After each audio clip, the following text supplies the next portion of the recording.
like, you can move to 12. 9 is going to be really hard to see regardless, if you just want to scoot down to where he is. You cannot be seated.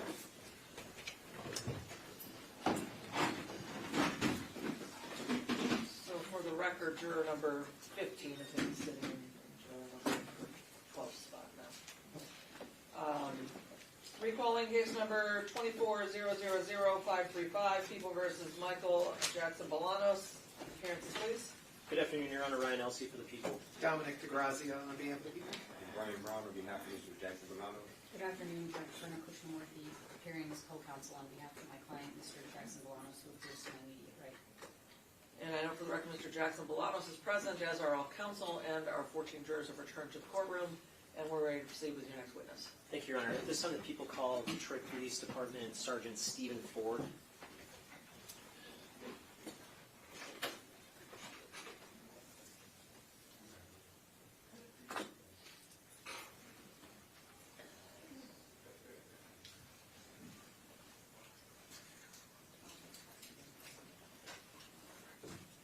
Around behind the bench, please.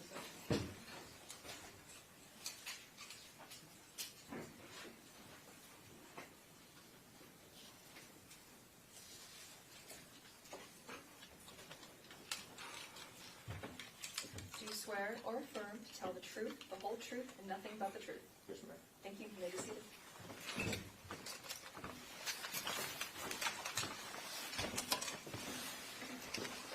Once you're settled, please pull that mic nice and close to your mouth and state your name and spell for the record. Sergeant Stephen Ford, STEVENFORD. Thank you. You may proceed. Thank you, Your Honor. Sergeant Ford, could you tell the jury what you currently do for a living? I'm a sergeant with the Detroit Police Department, the homicide unit. And how long have you been with the Detroit Police Department? 30 years. And what's your current role in homicide with the Detroit Police Department?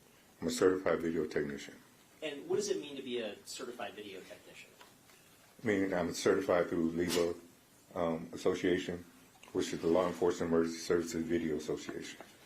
Okay, and how long have you been involved in that sort of field of video when it comes to law enforcement? 11 years.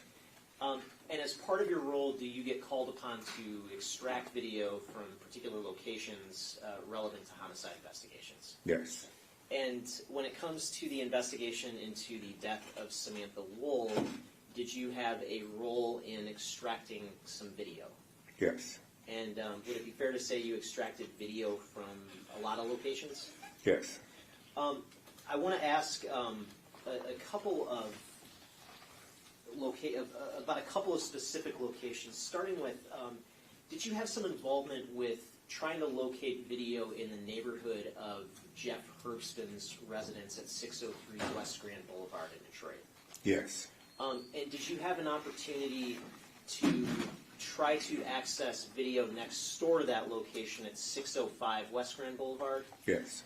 And did you have a search warrant to try to obtain the video from that location? Yes. And can you describe for the jury what sort of camera was at that location? We made that location on a search warrant, and we recovered a DVR, which is a recording device that collects the data from external cameras. Okay, and were you able to analyze the DVR from next to Herbston's residence to see if there was any recorded footage located on that DVR? Yes. And was there any? There was, but right when they first got the DVR. So there was no recording from the initial setup to the time we made the scene, which was 2 years difference. And I also want to ask you about a particular location next to the crime scene in this case. Are you familiar with the address of 1300 East Lafayette? Yes. And can you take a look at the map behind you that it's page 3 of Exhibit 1, and just describe for the jury where that address is, 1300 East Lafayette, as depicted on the map. And there's a pointer right next to you if you want to utilize that.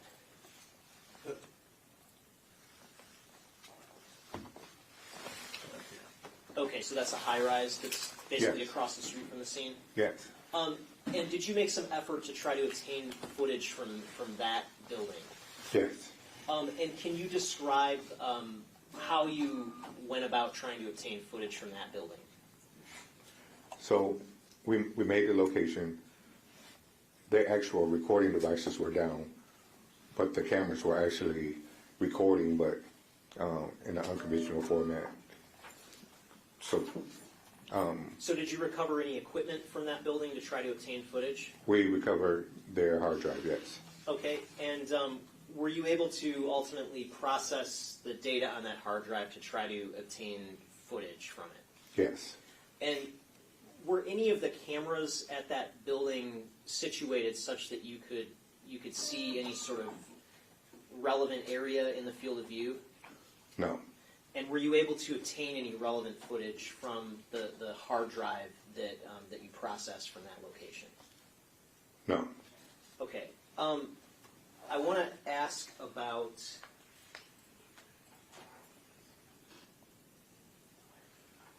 I'm going to ask you, just so everyone knows how long the pain is going to last, I'm going to ask you about 9 discs. And I want to start with a location of 454 West Alexandrian Street. Are you familiar with that location? Yes. And did you pull some video from that location from the relevant dates in this case? Yes. And can you explain, at that location, was the camera system on time with real time, or was there a difference between the system time and real time? There was a difference, And what was that difference? if I can refer.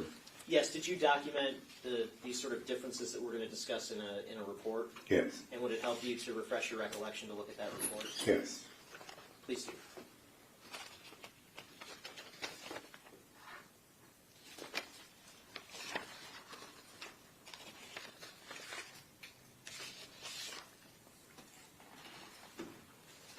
It was 3 minutes and 27 seconds long. Okay. And I'm holding what's been marked I'm as... sorry, fast. Fast? Okay. Yes. I'm holding what's been marked as proposed Exhibit 58. Is it your understanding that the footage that you downloaded from that system at 454 West Alexandrian is on this disk? Yes. Your Honor, I move to admit proposed Exhibit 58. People's 58 will be admitted. Now, at some point after you initially downloaded the footage from that location, did you go back to that location to attempt to get more footage? Yes. And what was the purpose of trying to go back to get more footage from that location? The purpose was to get more footage to identify our suspect. Okay. And once you went back to that location, were you able to get any more relevant footage, or had it been overwritten by that time? It was overwritten. And is that just a function of the system as you understand it? Yes. Okay. As part of your role in the case, did you also have some familiarity with a business called La Casa Cigars located downtown at 1502 Randolph? Yes. And does that location have a camera system? Yes. And did you extract some footage from that camera system? Yes. From the relevant times associated with this case, is that fair to say? Yes. Did you have the opportunity to figure out whether that camera system was on time or had a difference between real time? It was on time.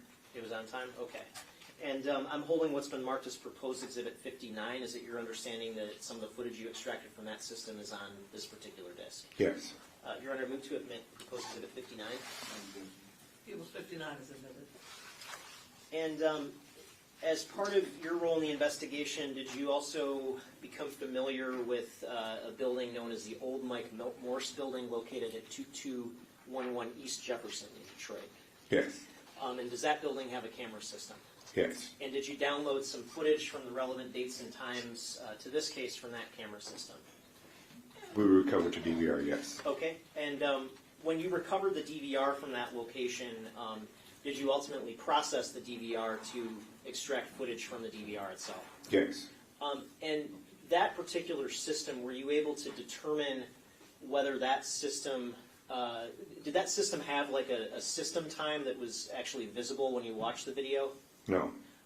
Were you able to determine whether the video that you pulled was from the specific sort of dates and times relevant to this case. Yes. And how were you able to do that? From green light. There was a green light north of the location, which I was able to compare the green light video to the Mike Morrison's video to say it's reasonably on time. Okay, so were you looking at whether the videos, the two different videos recorded the same events at the same time? Yes. And were you able to conclude that the Mike Morse building video appeared to be on time based on Yes. that? And just to be clear, this particular Mike Morse video, you understand that Sergeant Sullivan ultimately created a video compilation for purposes of this case? Yes. And is this particular Mike Morse video a significant part of that compilation? Not as significant. Okay. And I'm holding what's been marked as proposed Exhibit 60. Is it your understanding that some of the relevant footage from the DVR for purposes of the feeding into the compilation video is contained on this disc that's been marked as proposed Exhibit 60? Yes. I move to admit proposed Exhibit 60, Your Honor. I know the name. People 60 is admitted. And Sergeant, were you also, did you also go to the location of 3245 White Street, an enterprise car rental facility at that location in Detroit? Yes. And does that location have a video system? Yes. And did you extract some footage from that video system from the dates and times relevant to this case? Yes. And were you able to determine whether that system was on time? Yes. And was it on time? Yes. Okay. And I'm holding what's been marked as proposed Exhibit 61. Is it your understanding that some of the relevant footage you extracted from that system for purposes of Sergeant Sullivan's compilation video is contained on this disc? Yes. I move to admit proposed Exhibit 61. No, Jason. People 61 is admitted. And did you also become familiar as part of the investigation with a furniture store located at 3180 East Jefferson named Robinson Furniture in Detroit? Yes. And does that location have a camera system? Yes. And did you extract some footage from that camera system from the dates and times relevant to this case? Yes. And were you able to determine whether that camera system was on time? Yes. And was it? No. And what was the difference between the system time and the real time? I'm assuming you don't have this memorized, is Right. that correct? Would it help to refresh your recollection to look at your report? Yes. Okay, please do.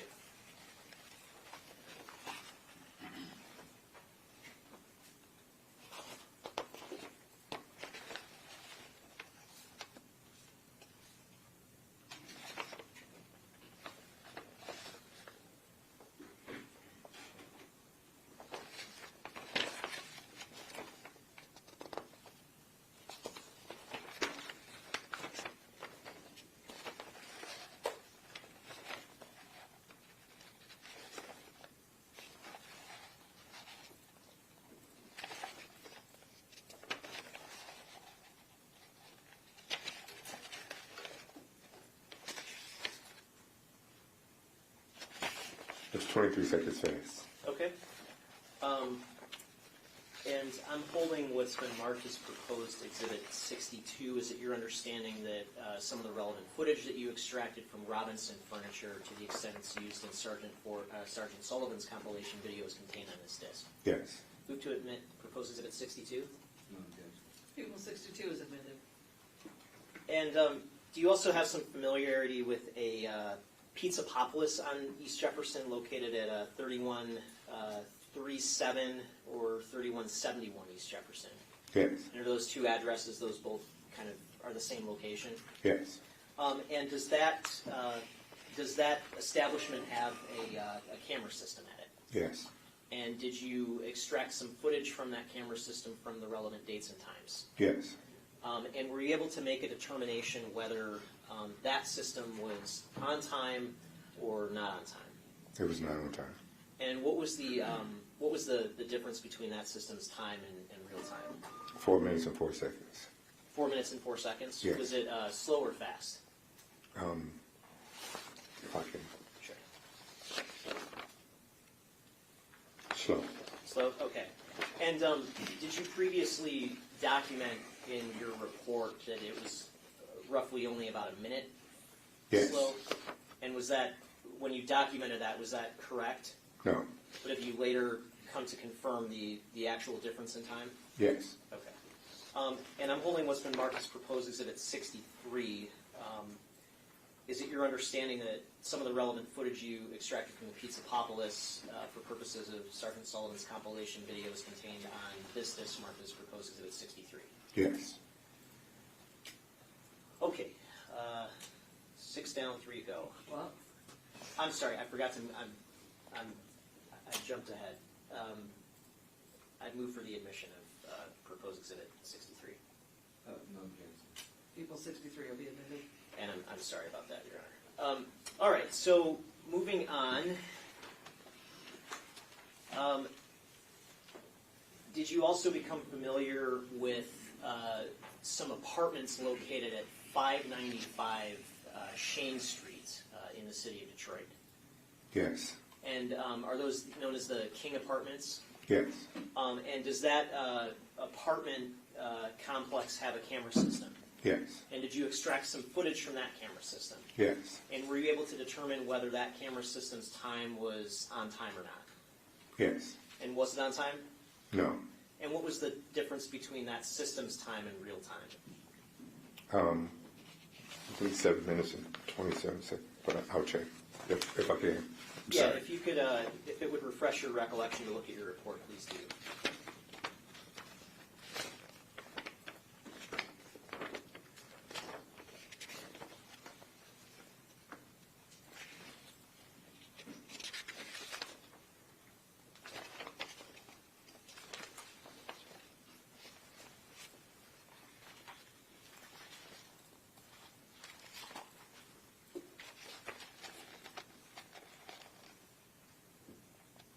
Seven minutes and 37 seconds for this. Okay. And I'm holding what's been marked as proposed exhibit 64. Is it your understanding that some of the relevant footage that you extracted from that system for purposes of Sergeant Sullivan's compilation video is contained on this disc? Yes. I'd move to admit proposed exhibit 64. No objection. Will be admitted. And as part of your investigation, did you also become familiar with a business known as CAPS, and that's K-A-P-S, located at 1000 Maple in Detroit? Yes. And is there a camera located at that business? Yes. And did you extract some footage from the dates and times relevant to this case from that camera system? Yes. And when you did that, were you able to determine whether that camera system was on time? Yes. And was it on time? Yes. And I'm holding what's been marked as proposed exhibit 65.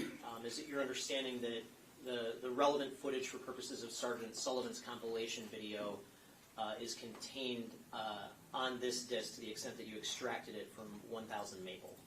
Yes. Move to admit proposed exhibit 65. I'm sorry, did you say 1,000 Maple? Yeah, 1000 Maple. And Hold on. He hasn't, I haven't ruled on it yet. Any objection? I just have a different address for. that's what I was going to ask, because it shows up as in some of in some of the reports. Is this particular business also noted as 1300 Maple? Yes. But is that the same business? Yes. Okay, so there's only one set of video from a location on the 1000 block of Maple. Right. So it's 1000 Gratiot and 1300 Maple. So the business is. Okay, so when I guess I'm mistaken that it should be 1000 Gratiot, not or 1300 Maple. Is that correct? Well, both is correct because the building sits on both. So it's two businesses. I mean, there's two combined locations for one business. Okay, but we're talking about only one set of video from that area, Yes. and that video is on proposed exhibit 66, correct? Yes. Okay. 65. I'm sorry. Okay, so, Did that clarify for you? yes, so 1300 Maple, okay, that's. 1300 Maple or 1000 Gratiot? Okay, no objection. Okay. Then 65 will be admitted. And as part of your investigation, did you also have some familiarity with a parking garage near the Harbor Town development located at 3400 East Jefferson? Yes. And does that development include a tower known as the Spinnaker Tower? Yes. And for the record, Spinnaker spelled S-P-I-N-N-A-K-E-R. And does that location have a camera system? Yes. And did you extract some video from that camera system from the relevant dates and times for purposes of this case? Yes. And were you able to determine whether that camera system was on time or not? Yes. And was it on time? Yes.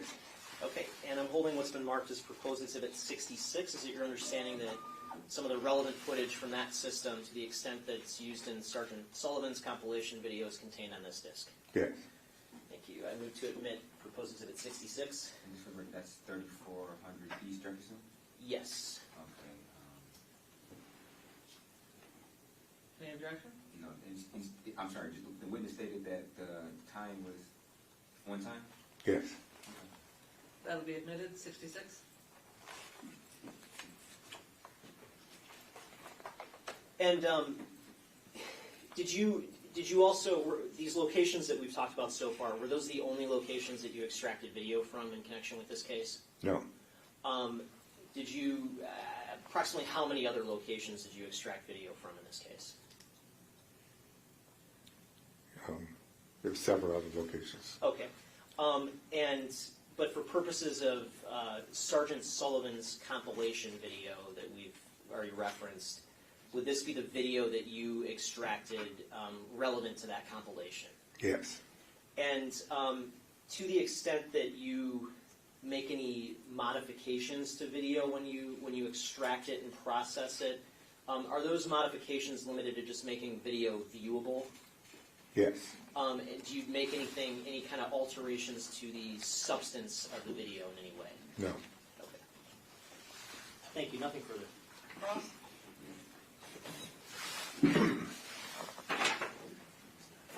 Oh, I'm sorry, Judge. There was one thing I just want to note for the record. We do plan to recall Sergeant Ford later in the case for purposes of one of the interrogation videos, but at this point we would just limit the questions to this video issue. Okay.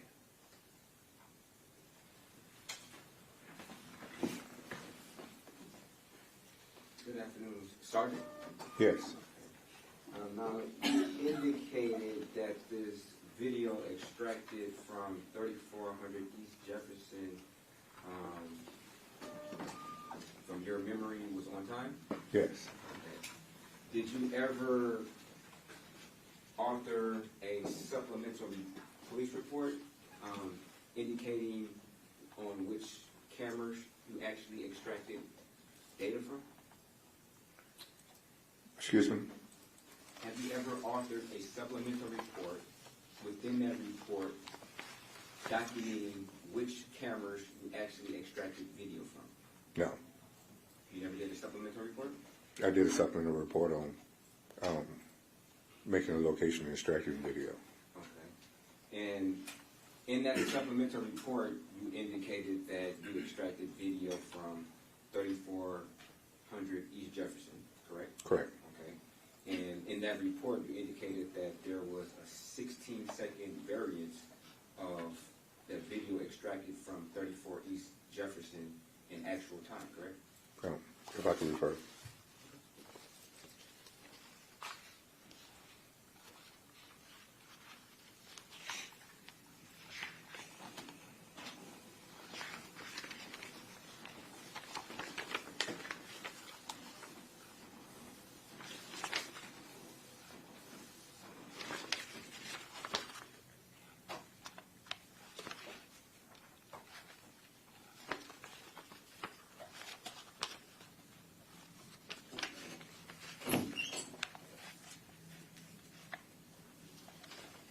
Yes, you're correct.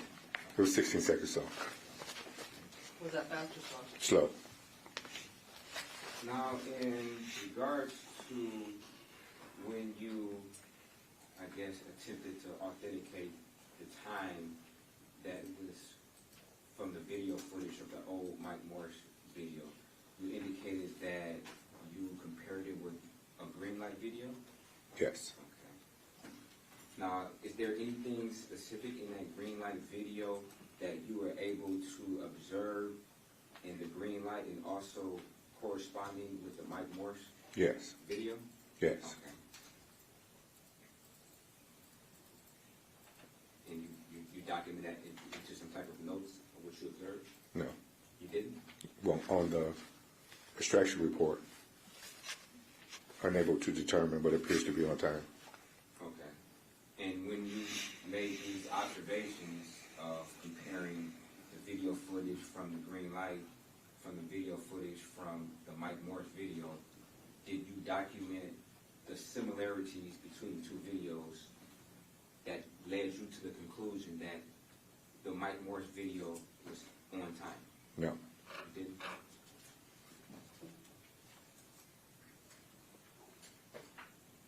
So if anybody were to try to, I guess, reproduce or replicate your findings, you didn't leave any, so to speak, breadcrumbs for them to be able to check your work to make sure that the green light video and the Mike Morris video were in sync as far as being in time. They will be able to do the same thing I did. Okay, but you didn't give them any type of clues as far as your findings in relationship to the comparison, correct? No.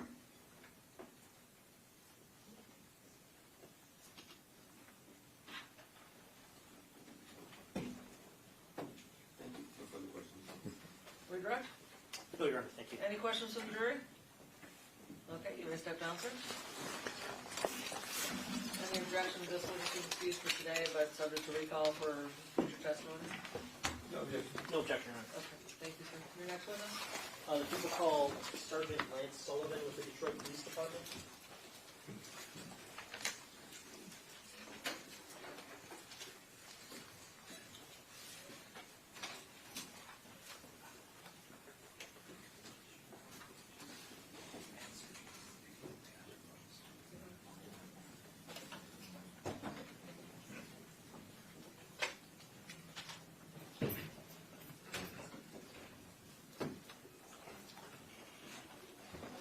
Do you swear or affirm to tell the truth, the whole truth, and nothing but the truth? I do. Thank you. You may be seated.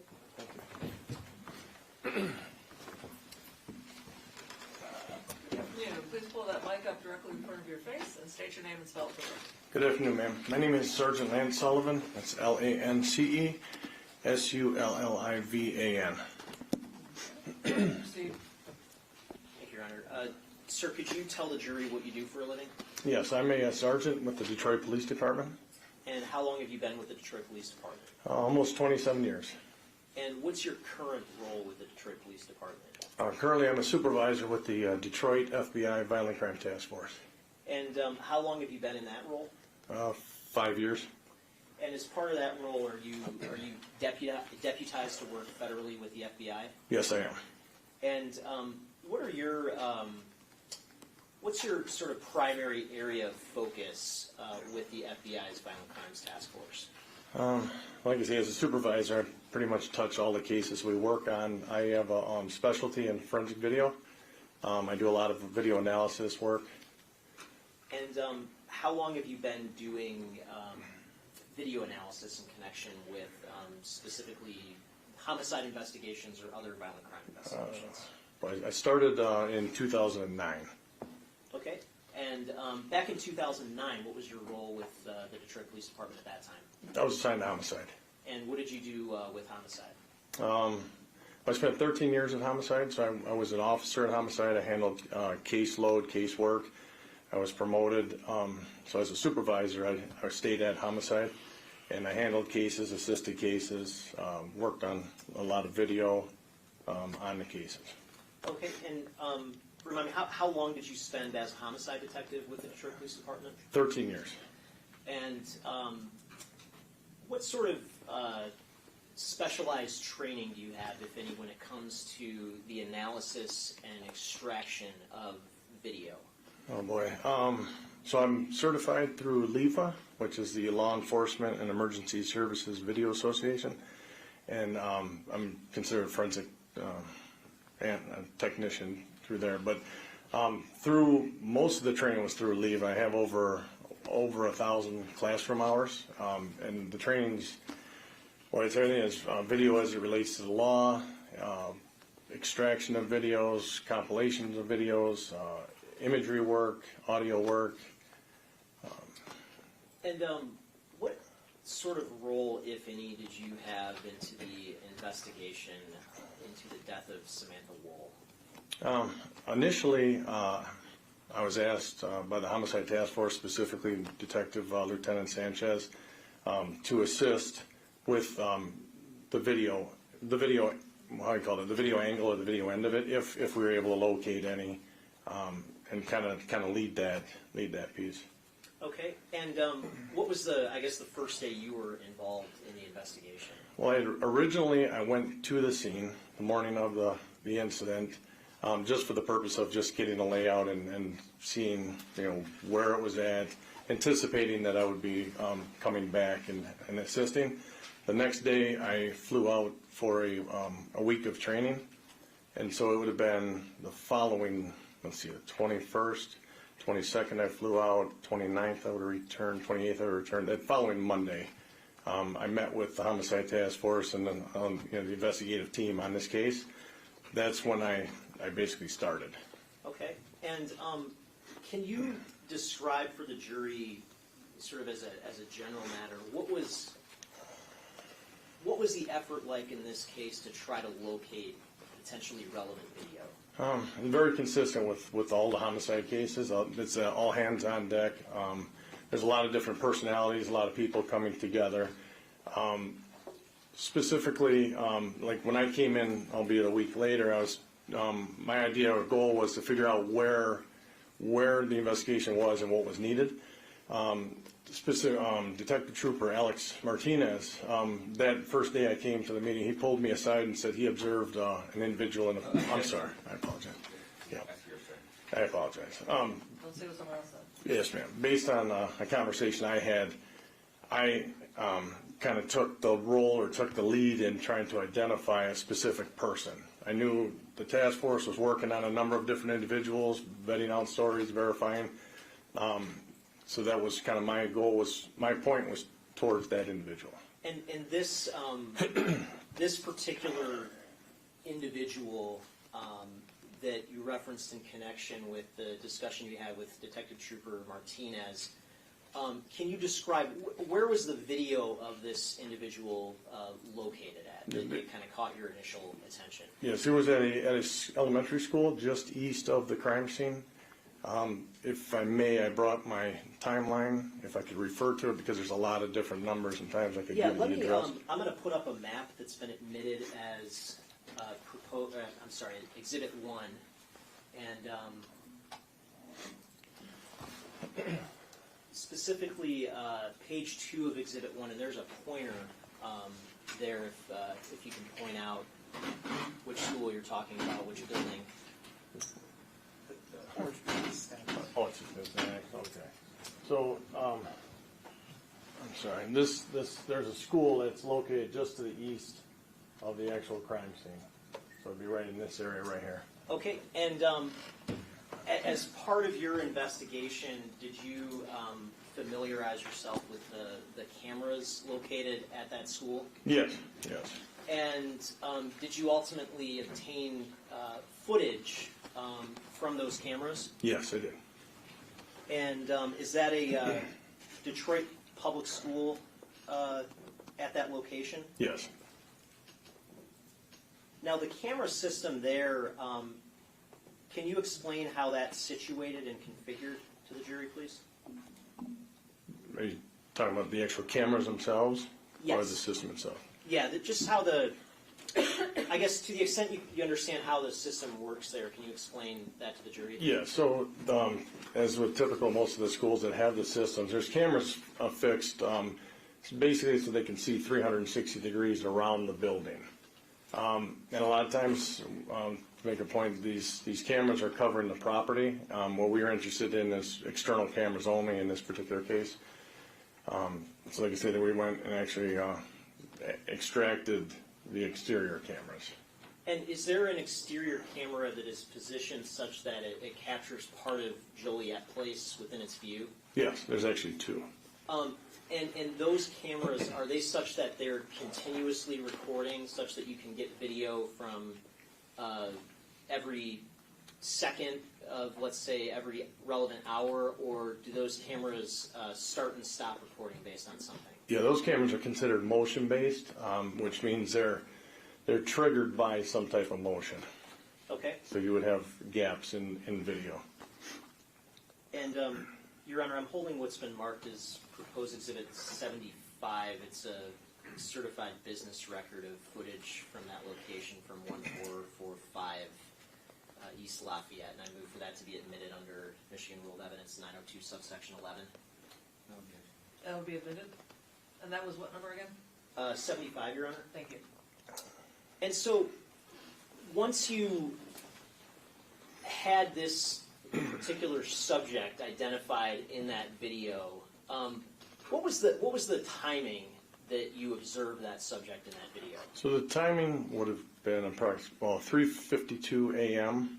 I saw this individual in the parking lot west of the school. Okay, and did that time frame have any significance to you in terms of the overall investigation? Yes, it did. And what was the significance of that time frame? I was given information that, based on the timeline, there was activity at the victim's residence after that location, or after that time. I'm sorry. And what did you? I guess once this subject was identified in that video, can you explain what you did with that information in terms of collecting other relevant video? Yes. So I guess the investigative technique is called like geospatial analysis is the technical term for it, and what that is that's collecting digital information, whether it be cell phone data, cameras, anything that we can collect. And what we try to do is with investigations, the most basic, and it happens in all the investigations, is creating a timeline. Okay, so when I observed the individual in the parking lot, my timeline now was, in my mind, was going to work backwards because I wanted to know where that person came from. And so the idea is to get out basically and just kind of like cover the area with in my particular case was cameras. So from the school, I traveled west. It wasn't just me. It was a team, really. The AVERT unit. It was Sergeant Ford. Detective Mason was another one. But we basically get out to an area. Obviously, the homicide task force involved. But get out to an area and basically walk that area and have multiple eyes looking in that area for different cameras. Once we identify the cameras, the idea is to extract video from those cameras, and not just in one direction, but like we know, like the individual I saw walking in the parking lot was walking north, actually across Lafayette. So my thought was to go west, go north, go east, and then of course go south where the person came from. Ultimately, once we find the person on video, then basically where they're coming from, I track backwards, right? So I'm trying to walk it backwards and find this person backwards. It took, just so you know, the process was, this whole process was literally weeks. And it was a lot of verification being done. Sergeant Ford, I probably talked to him 50 times. I told him I saw something on video I wanted him to see independently to confirm, to make sure we're looking at the right person that we're tracking. Ultimately, I was able to track that person. And when I say, I'm sorry, I got off track here, but that information, once it's collected, my thought, my plan is always to put that on a map and then see where that fits. And this is where the geospatial piece comes in. Find out where that information fits on a map, so I can visually see, as opposed to just looking at 50 cameras and wondering where the person's at. And as part of this overall process, approximately how many different video sources did you have to work with? Oh, wow. Video, well, a compilation I made, I think, contained at least 26 locations. And those are like physical locations. Those locations have multiple cameras. There's a lot of locations that we had pulled. Like I said, if someone was traveling from one direction, we pulled the other 3 directions just to make sure we knew we had the right, I knew we had the right person. There was probably over 100 locations checked. I don't know the number of how many actually were extracted, but. And as part of, I guess, this overall process, did you personally extract some of the relevant video that ultimately was used in the compilation that you created in this case? Yes, sir, I did. and I want to ask about some of those videos. Are you familiar with something called myovision? Yes, sir. And what is myovision? So myovision is a common term for that would be like a traffic camera. It's a dome camera. The city of Detroit owns those. They're used for typically used for traffic to monitor traffic in the area. But I think there's roughly 350 cameras throughout the city.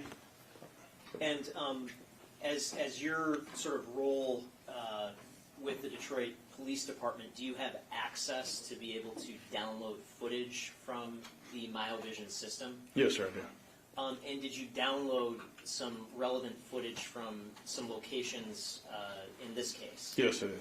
And based on your sort of historical familiarity with myovision, is that a system that is sort of on time in terms of its system time, or is there a difference between the system time and real time? No, that time is consistent with real time. It's internet-based.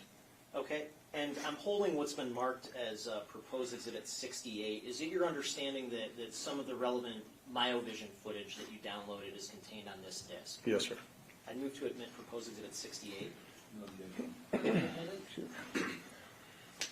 Now you mentioned getting some video from the school, the public school located next to the scene, correct? Correct. Did you also have an opportunity to obtain some video from another Detroit public school located at 123 Selden? Yes, sir. And is that in the Midtown area? Yes, it is. Based on your familiarity with that video, were you able to determine whether the system time was on time or not? Yes, I was able to determine it was on time or consistent with the world clock, yes. Okay, and is that the same for the video at the Chrysler School next to the scene? Yes, sir. Okay, and is it fair to say you didn't actually pull that video yourself, but you obtained it from the Detroit Public School System? Yes, that's correct. Okay, and Your Honor, I'm holding what's been marked as proposed exhibit 69. It's a certified business record of video from 123 Selden, and I move for that to be admitted under Michigan Rule of Evidence 902 subsection 11. No objection. It'll be admitted.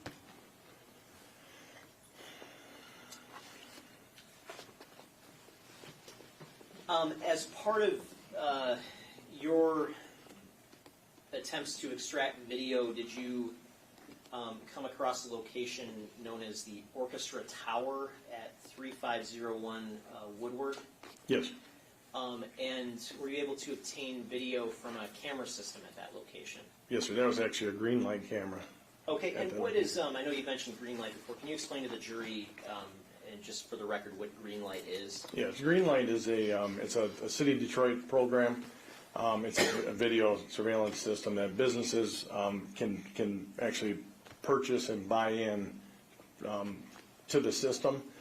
Detroit police have access to that system, and obviously investigators, like myself, I have access to it. And I think as of it fluctuates. I'm sorry. There's roughly like 950 businesses now in the city that have the green light camera. Okay, and when you say that police officers can have access to that system, is it a cloud-based storage system? Yes. And can you go into that system and pull video out of it? Yes.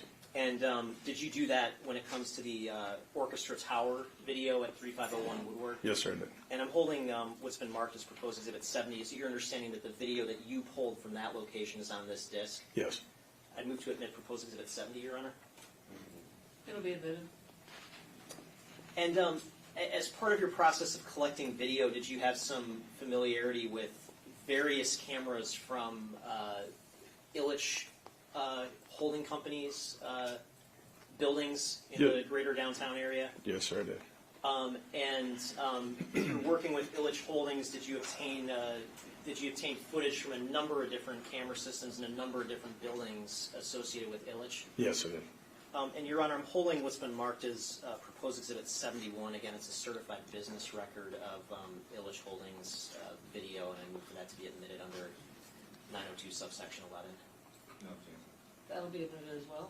And that Illich video, are you familiar with whether the system time on that video is accurate or not? Yes, I am familiar, and it is accurate to the world clock.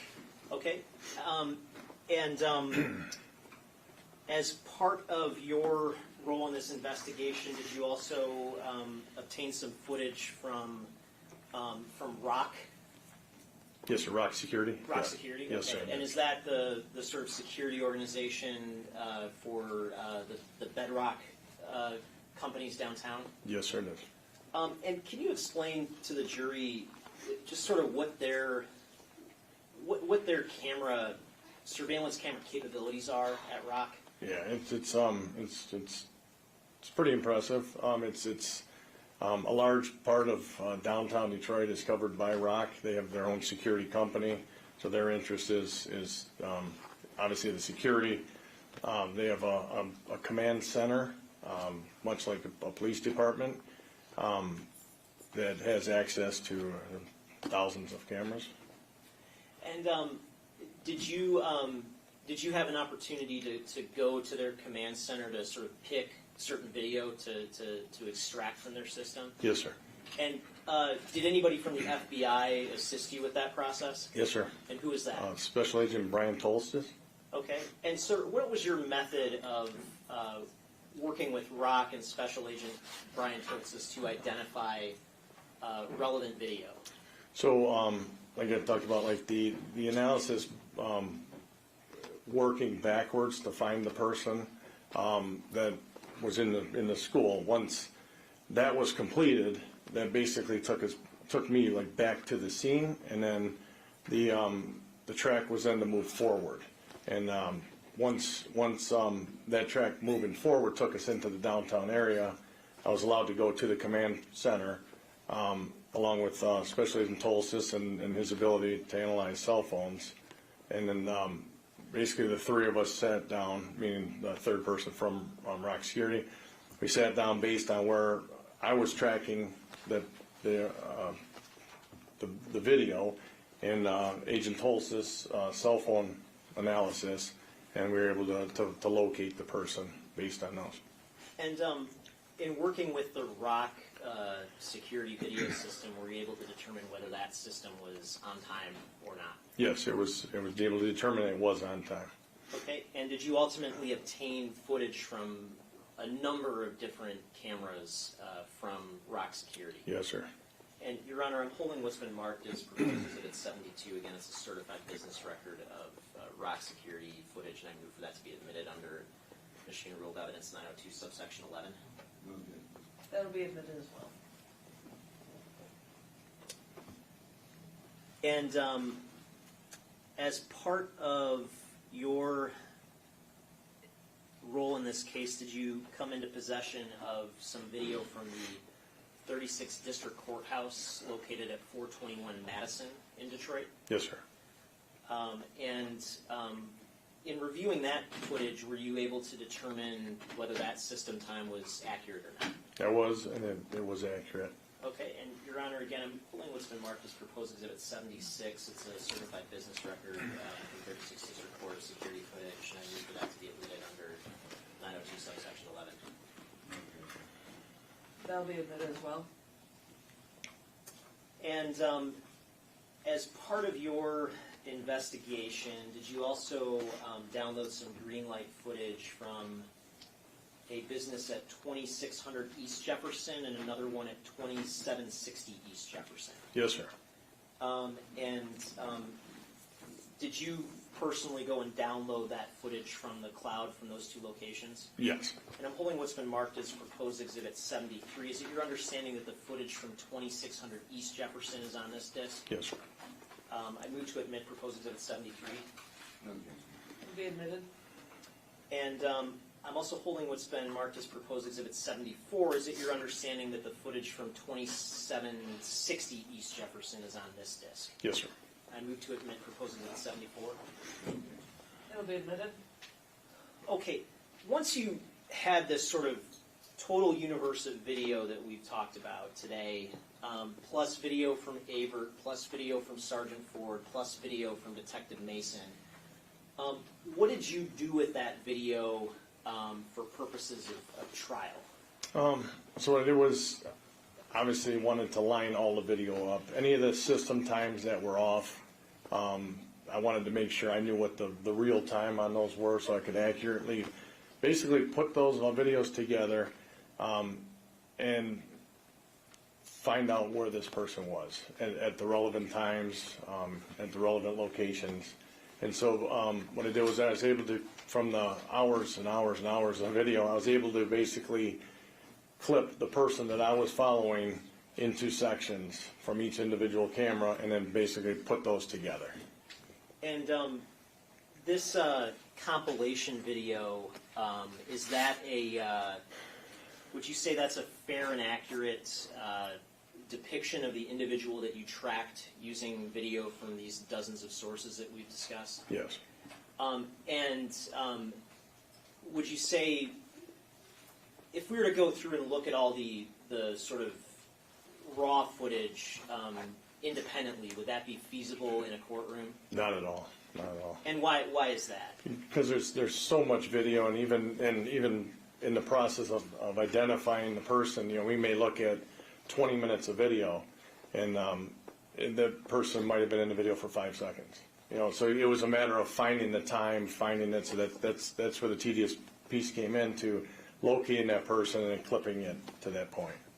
Because I'm sorry. Sorry, and the compilation video that you created, would you say that would be a helpful summary to help illustrate the trajectory of the individual that you tracked? Oh, absolutely. And like I said, every homicide investigation contains a timeline, and what I try to do is, create the video timeline, and I think this is very accurate. And I'm holding an envelope containing a USB drive marked as proposed exhibit 78. Is it your understanding that the overall compilation video that you created for purposes of trial is on this thumb drive? Yes, sir. I move to admit proposed exhibit 78, Your Honor. People 78 is submitted.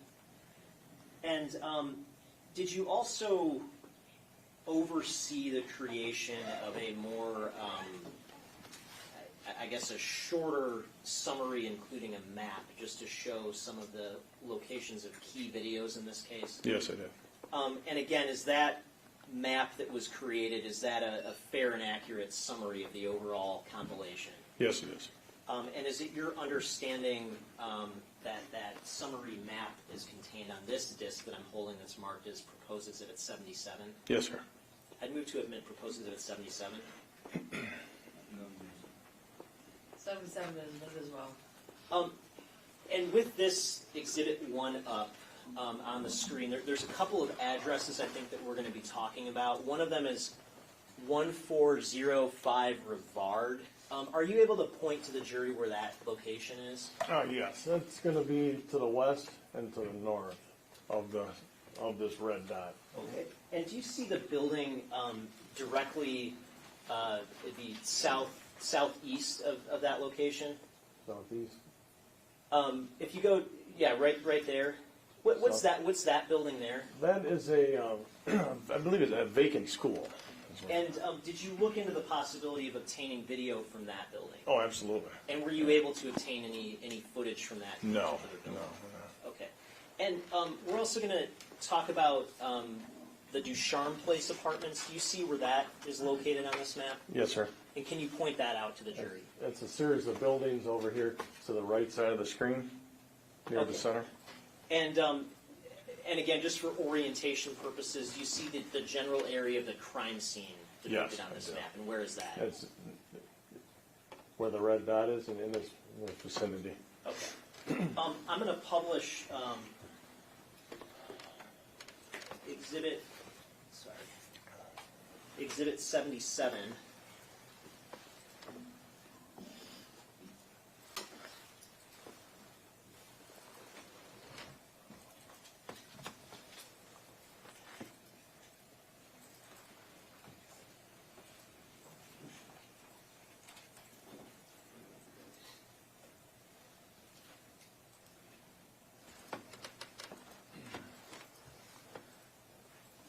Okay, just starting at the beginning of the video here.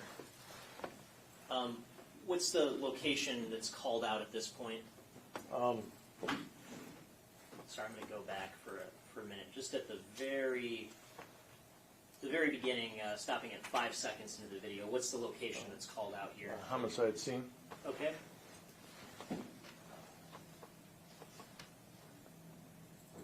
then this second location that's labeled as number 1, what's that location? 454 West Alexandria.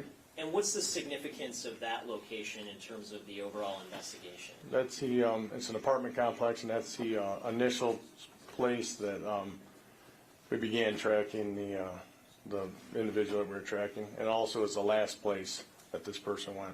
Okay. And so when does the video begin the tracking process? What's the time reflected there? 12:42 a.m. Okay, and is this just a still image that we're looking at from that location at that time? Yes.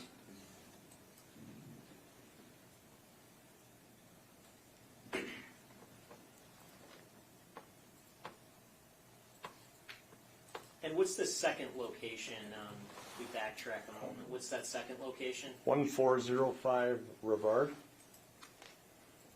And moving on, is this a still image of video from that location? Yes, it is. And what's the time reflected here? 1:44:38, and that would be a.m. And why is that little box that the time is in kind of disrupted compared to the rest of the video? Because that is an actual, that's the actual correct time overlaid onto that video. Remember, Is that a modification that you made to reflect the accurate time on the video? yes, like I explained before, the times that weren't accurate, I wanted to make sure I could line those up to the real time, and this is an example of that.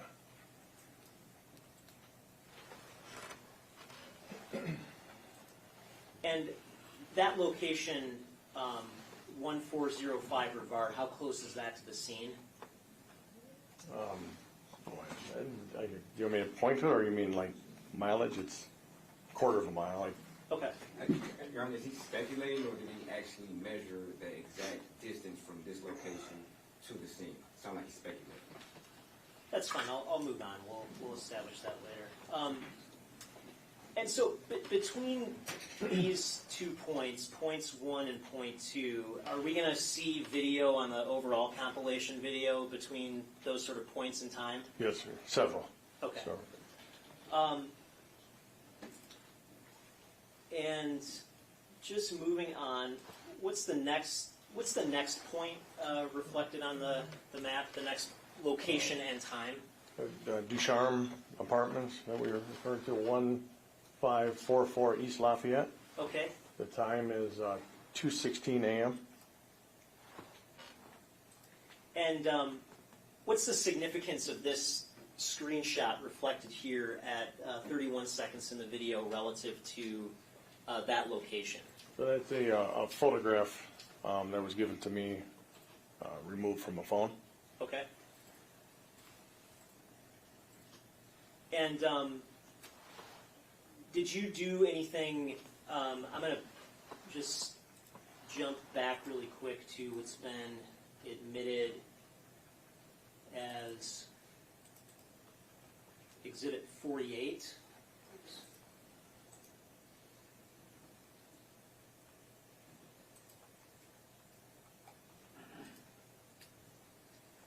Have you seen this video before? Yes. And did you do anything to look into the potential location of this video? Yes.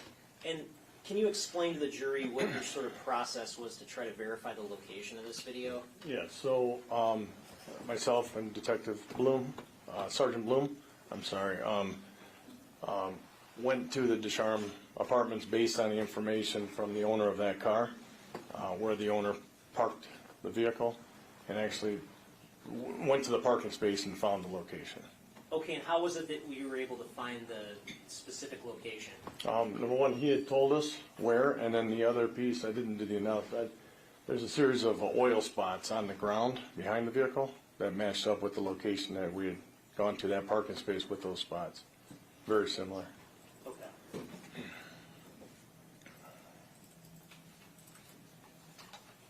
And going back to Exhibit 77.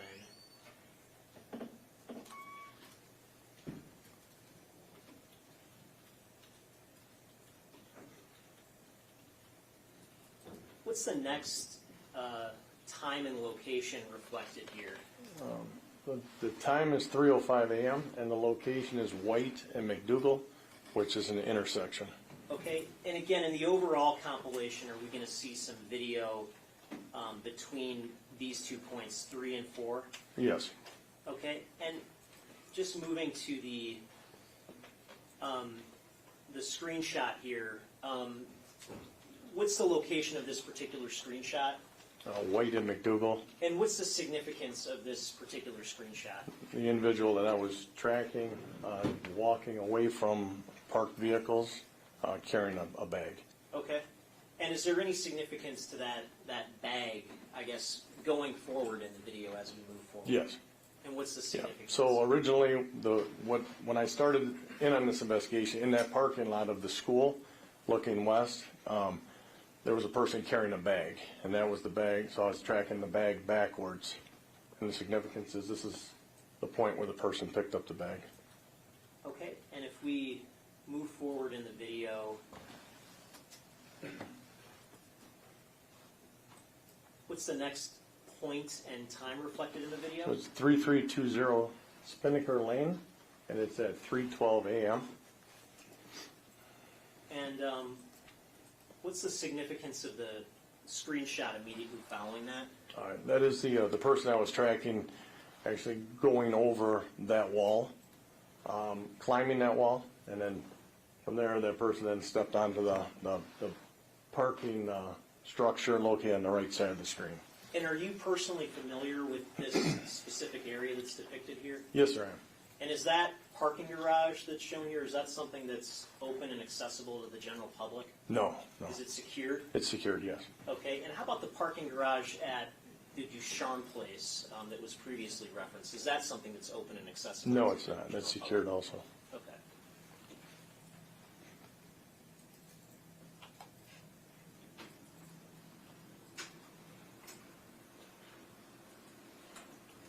And what's the next date and time reflected here? That is the date. It's all October 21st, 2023. It's 3:24 a.m. and that is 3171 East Jefferson. And that time that's reflected there, 3:24, is that the system time from the camera or the real time from the camera? That's the system time. Okay, and what would the real time correspond to? I believe that camera's 4 minutes off. 4 minutes and 4 seconds off. Okay. And I guess what's the significance of this screenshot associated with that time and place? Yeah, so this is from Pizzapopolis, which is a business there, and this would have been, again, following the timeline. This is the individual that then came up past this camera carrying that bag. Okay.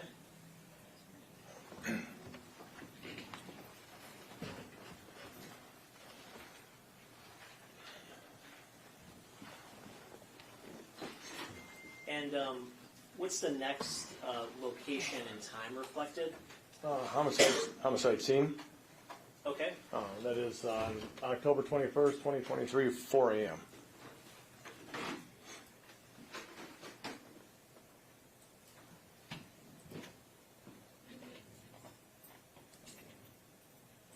And that brief video that was played, what was the significance of that video? The significance was a person had walked across from right to left.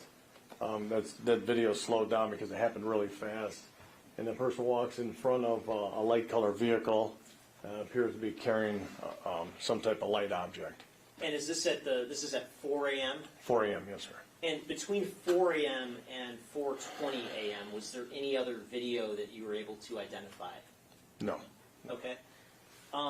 Well, if I could, I was able. This video continued to run through motion, but I was not able to identify any other people. Okay. Were you able to identify the subject that you were tracking in video between 4 a.m. and 4:20 a.m.? No, I wasn't. Okay.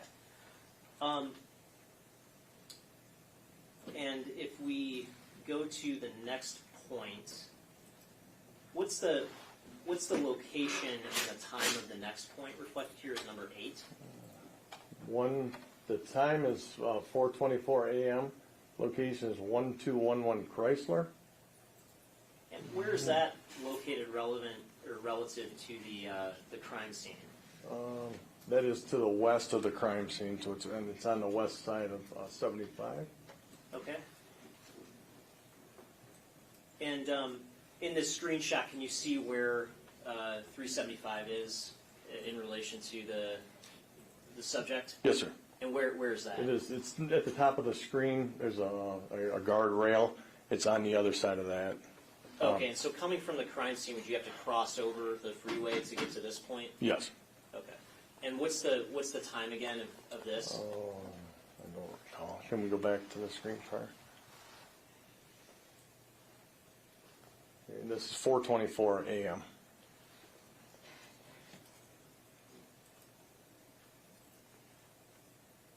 And do you see the what appear to be the shoulder straps on the individual at this point? Yes. Before this point in time, were those, I guess, visible in any other videos that you observed of this individual? Not prior, no. Okay.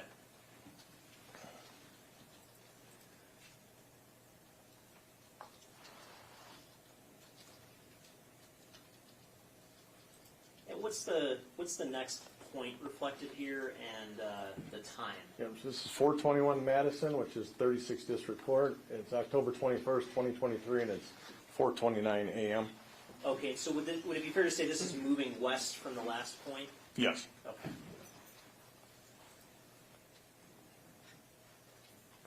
And I guess what's the significance of this screenshot that follows that point? This is the person that I was tracking. Okay, and that would be at the 36th District Court location? Correct, Okay. yes.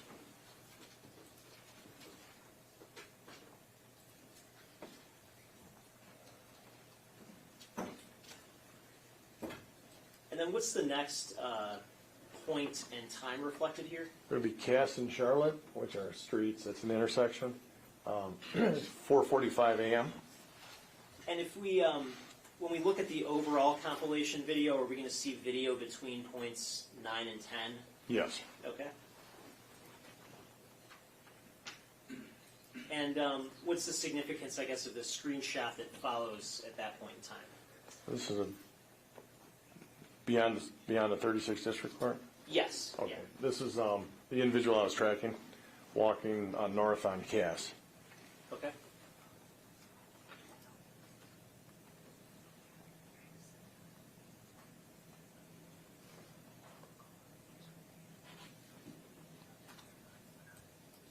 And what's point number 11? What's the location and the time associated with that? This is 454 West Alexandrine. That is an apartment building, and it is 4:55 a.m. And is that the same as the point of origin? Yes. That's where it And started. again, when we look at the overall compilation video, are we going to see more video footage from between points 10 and 11? Yes.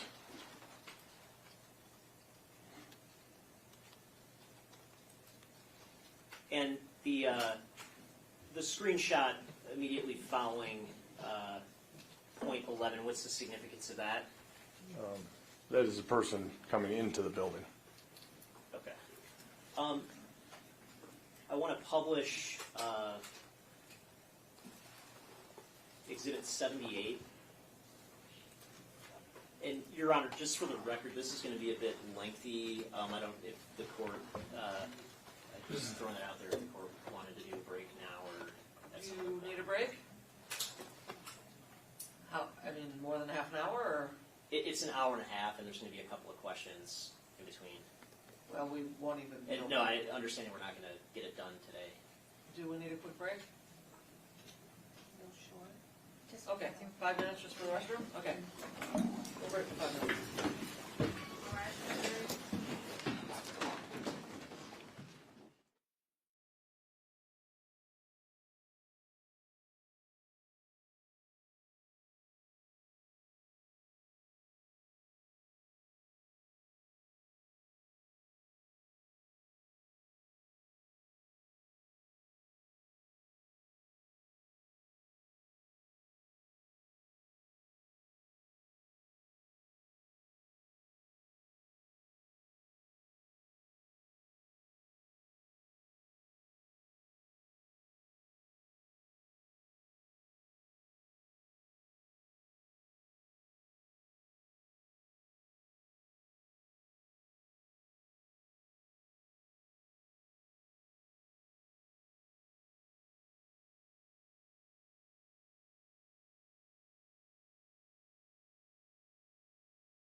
record in versus Michael Jackson-Bolanos. I note for the record that all parties are present, including Mr. Jackson-Bolanos and our jurors, all counsel, and the witness has resumed his place on the stand. You may continue. I believe you were about to play, I can't remember what exhibit it is, but.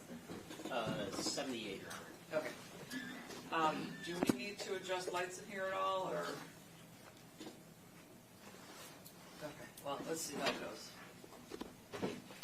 Sergeant, so directing your attention to Exhibit 78 on the screen behind you, this first portion of the video, what's the location of this video? This is 454 West Alexandria.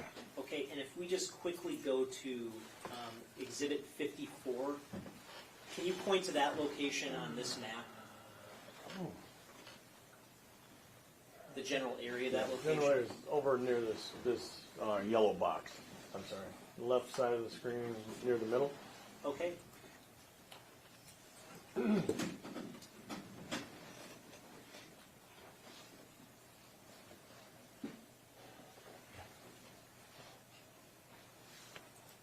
And just stopping 12 seconds in. Now, this individual that we see depicted here, 12 seconds into the video, in connection with your overall analysis, is there anything significant about that individual's attire? Significant, yes. That helps inform your overall analysis and the tracking? Yes, yes. And what is it? The jacket, color, style, the North Face emblem on it, the dark shoes. Yeah. Okay, and All I'm going to dark resume the clothes. video 12 seconds in.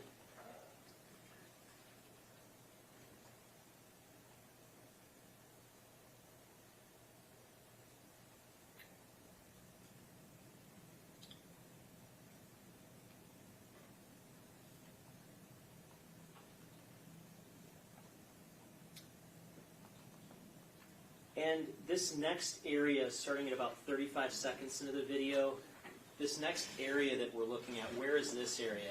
This is 123 Selden, which is a Detroit public school.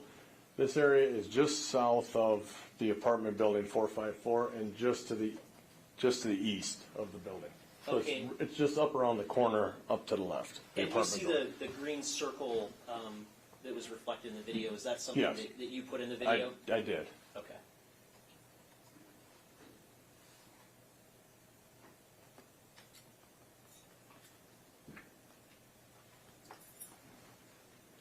You may sit down during this part if you'd like, or you can stand.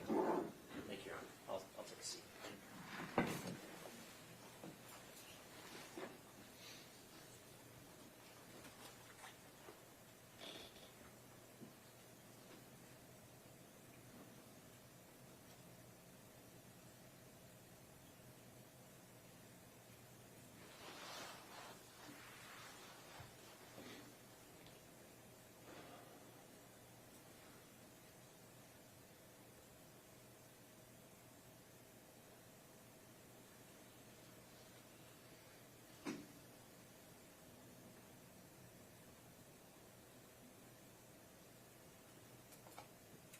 I'm going to skip ahead a little bit here.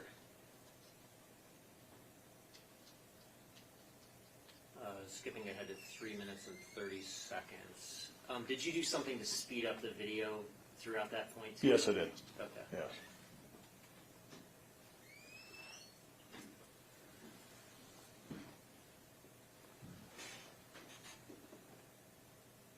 And this time that's reflected here, is that consistent with real time or a difference from real time? No, this is real time. And at about 4 minutes into the video, what's the real time that's reflected here? 12:53:30 a.m. And again, approximately how far away is this location reflected here from 454 West Alexandria? About a block and a half.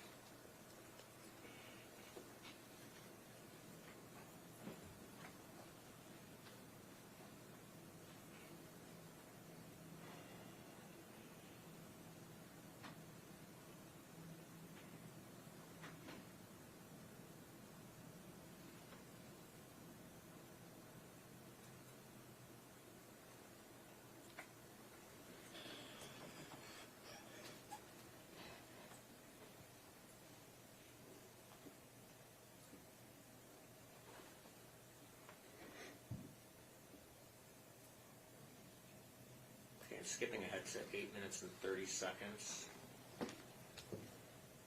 And what's the time reflected now? 12:58:14 a.m.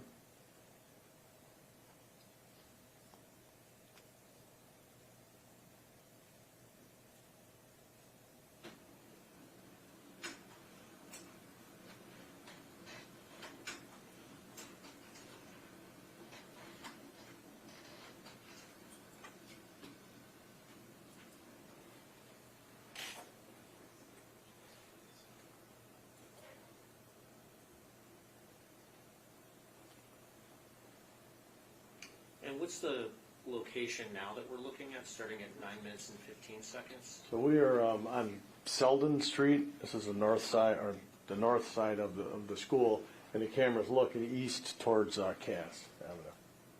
So still in the general area of the last portion of the video? Yes. Yeah. Same camera system, just a different camera. Now, during the this general portion of the video, did the subject appear to be using anything with his hands? Yeah. Yeah, there was appeared to be emitting a light. The individual was holding this object near his head, or their head area. And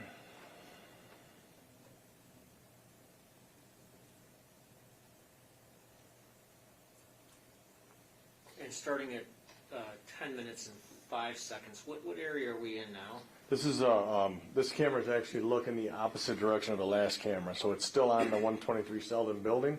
It's looking to the east, and the road on the right side is Woodward Avenue.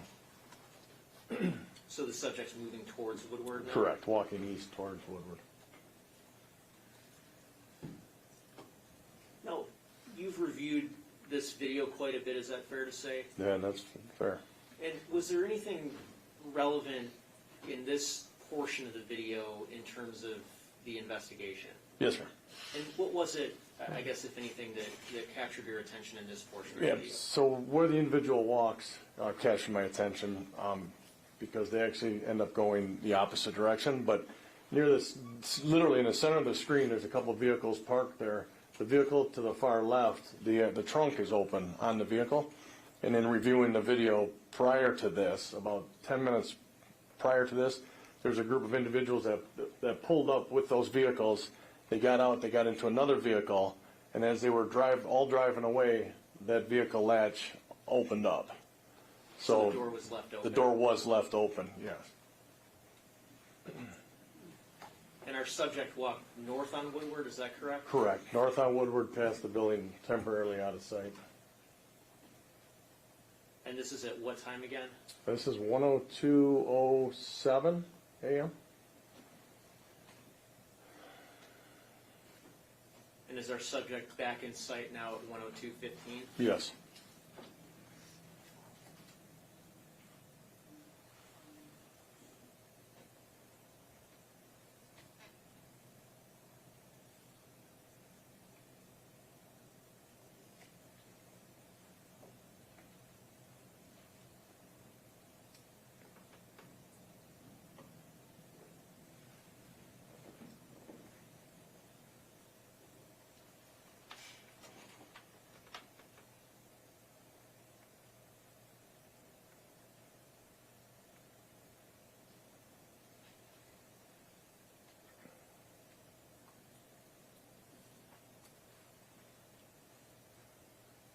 And so at the tail end of that clip, at about 12:35 into the video, which direction down Woodward was the subject walking? It would be south. So on the video screen, it was kind of like near the center towards the right. Okay, and would that be toward downtown? Yes, sir.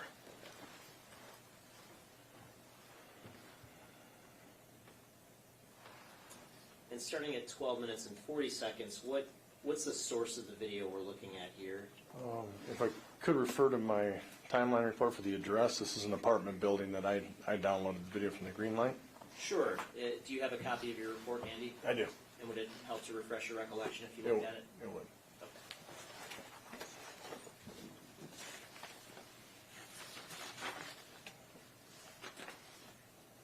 That'd be 3501 Woodward. Okay. And you see the time reflected up here of 5:06 a.m.? Is that accurate with real time, or is that the green light system time? That is the green light system time. And what would be the real time once converted? That'd be 1:06 Okay. a.m. And is Woodward visible in this view here? Yes, it is. So where is Woodward? it is near the center of the screen, and it's actually traveling from left to right. There's a dark colored vehicle that just walked by. That person's kind of paralleling Woodward. Okay, and heading in what direction on Woodward, north or south? South.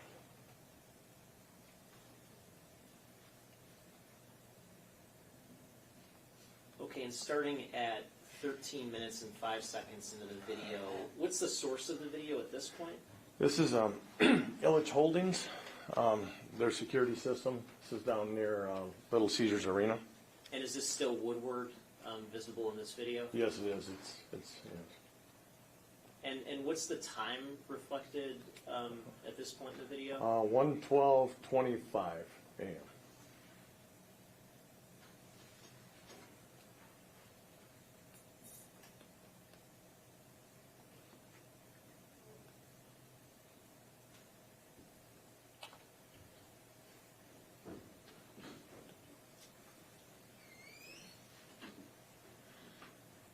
And I'm going to stop at 13 minutes and 53 seconds and go back to Exhibit 54.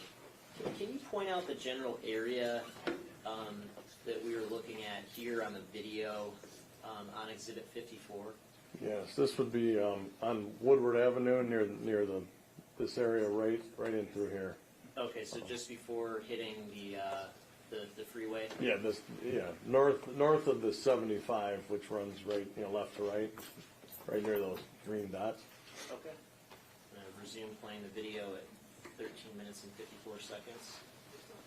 What's the source of the video we're looking at this point? This is also Illich Holdings. And again, what's the time reflected on this video? 1:14:04 a.m. And are we still on Woodward? Yes, walking south. And how about now starting at 14 minutes and 15 Okay, seconds? so on the this video? camera's part of Illich Holdings cameras, but it's pointing east on the 75 Service Drive. And the Service Drive is the predominant street in the area here. And then from that top left, kind of angling down to the right is Woodward. And the individual I was tracking is walking with the green ellipse on. Again, just in terms of Exhibit 54, can you point out the intersection of 75 and Woodward? Yeah, that would be right in this area, right in here. Okay.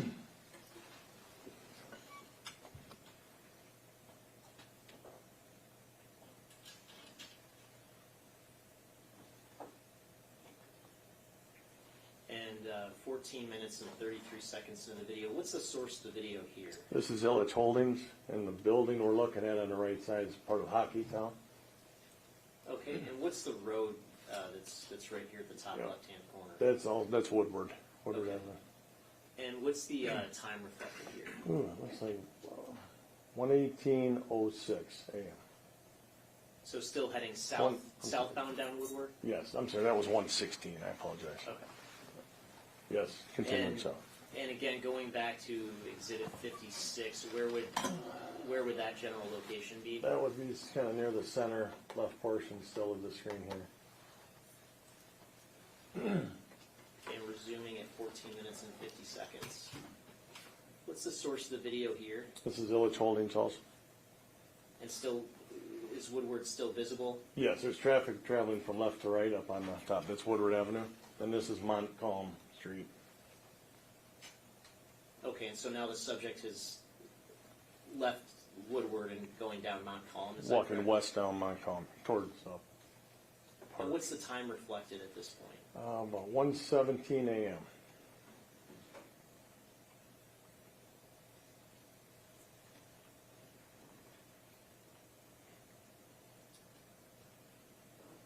And 15 minutes and 30 seconds into the video, are we still looking at Illich Holdings video? Yes, sir.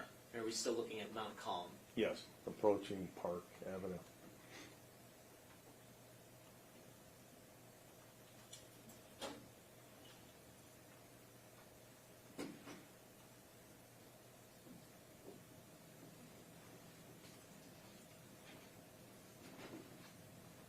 starting at 15:56 into the video, what's the source of the video here? This is Illich Holdings also, and this is a camera that's affixed to a pole near a parking lot. And where's the subject at this point? Subject near the top left, there's a green ellipse that was around, and it turned from Montcalm to southbound Park Street. Okay, I'm just briefly stopping at 16 minutes and 20 seconds into the video. What's the source of the video at this point? This is Illich Holdings again. And what's the time reflected at this point? Boy, tough to see. I believe it looks like 16:58 or 18:50. If you could play it, maybe it'll clear it up a little bit. No, it's not helping. Okay, so it's 18:58 a.m. And what's the intersection that's reflected here? Oh boy, that's a tough one. I don't know. Dead ends in the park. I don't recall offhand. But that's what we're looking at. Is that direction is south on Park Avenue. And if we go to Exhibit 54, can you point out the sort of general location? Yeah. So this is being Woodward right here. So it's a block over west of that in this particular area right here. Okay, Yeah, kind of near Foxtown. Foxtown, where the words are. Yes. Okay, resuming the video at 16 minutes and 25 seconds.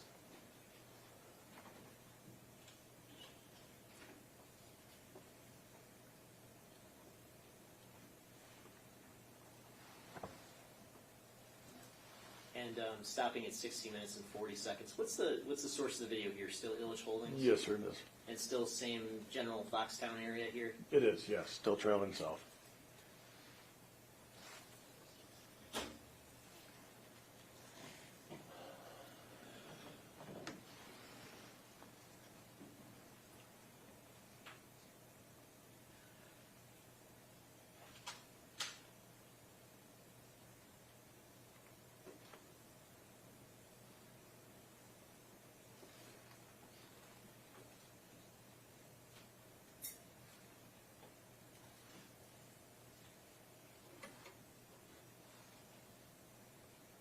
And starting at 17 minutes and 15 seconds into the video, what's the source of the video here? So this is, we switched over to Rock Security, Okay. and this is affixed to an apartment building or hotel up near the roof, looking down.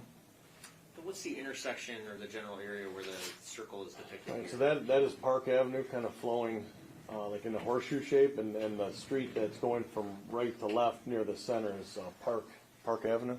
Oh, I'm sorry, Adams Avenue. West Adams. And this call out in the bottom right-hand corner, is this a zoom in of the same footage? It's a street level camera, and they're synchronized.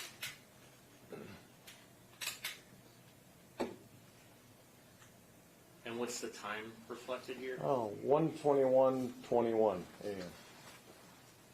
And again, if we go back to Exhibit 54, can you kind of point out the general location? Yes, it might be hard to see, but Park Avenue is kind of horseshoeing, bending right here towards Woodward. So this is like in this particular area right here, right near that green spot on the screen. Okay, and resuming the video at 18 minutes and 13 seconds.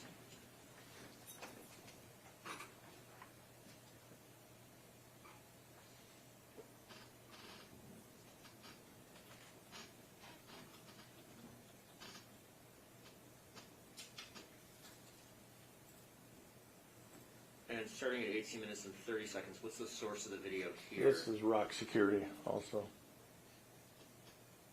And what's the general area that we're looking at here? So we're looking north on Washington Boulevard, and near the top of this screen there's a park right there, and Adams Street is on the other side of the park. And Woodward now would be to the right side of the screen.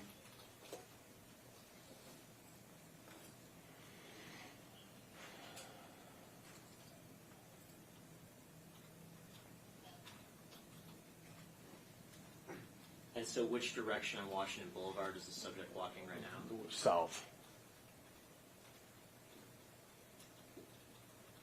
And are you able to see what time is reflected here? Yes, it's 1:23:52 a.m. And stopping at that moment Does the subject appear to be wearing any gloves at this point? Not on the left hand that I can see. Okay, and then going back to Exhibit 54, can you kind of point out that general area of Washington Boulevard here? Now we're getting into right on the edge of this purplish blue arc, just on the side of that, just north of that. Resuming the video at 19 minutes and 25 seconds.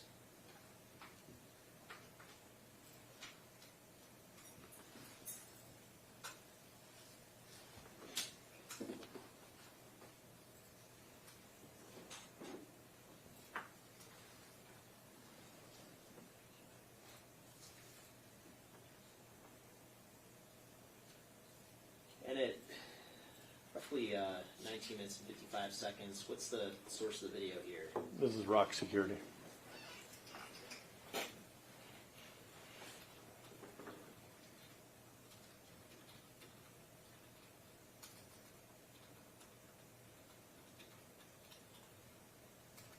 Is there subjects still walking southbound down Washington Boulevard at this point? Yes, sir.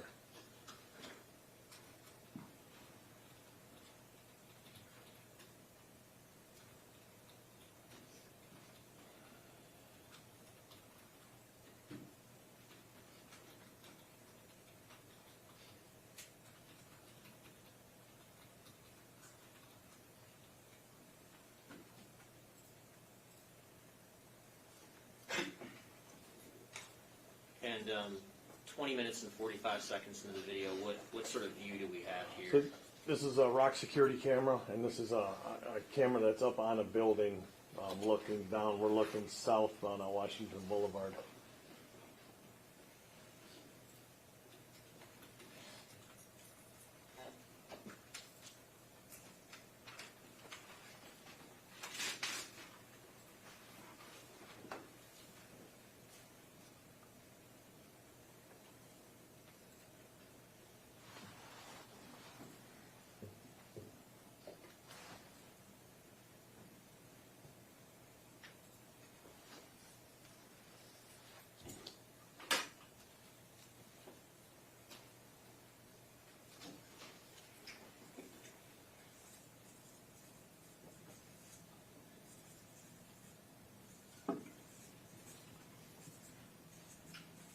And starting at 21 minutes and 45 seconds, what street are we looking at now? Grand River.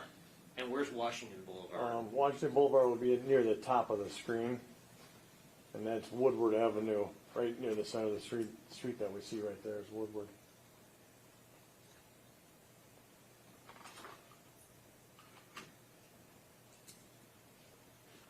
And is this all still rock footage that we're looking at? Yes, sir, it is.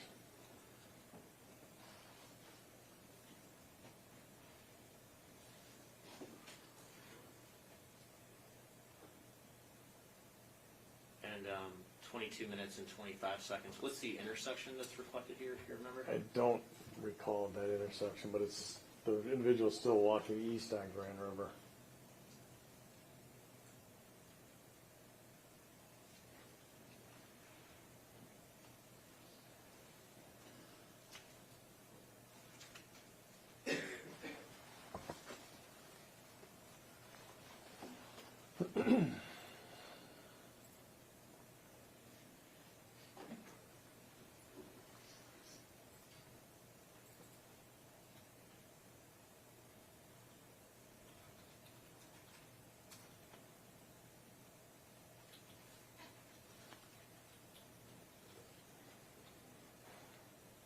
And roughly 23 minutes and 15 seconds into the video. Where are we looking at now? We're still east on Grand River, heading out kind of towards Gratiot.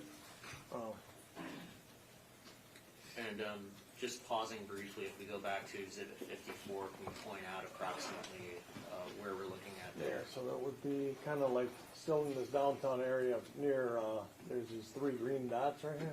It says Brush Street, so it's a little just to the west or left of that. So it's starting to move east. Yes, yes. Okay, resuming the video, 23 minutes and 27 seconds.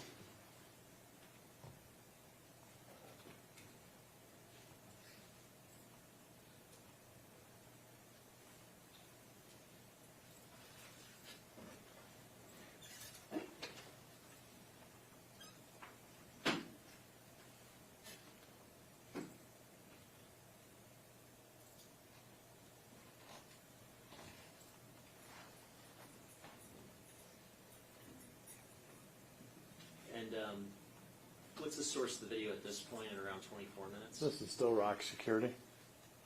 And how about now, just a few seconds later? All right, now this is a cigar shop. This is not Rock Security.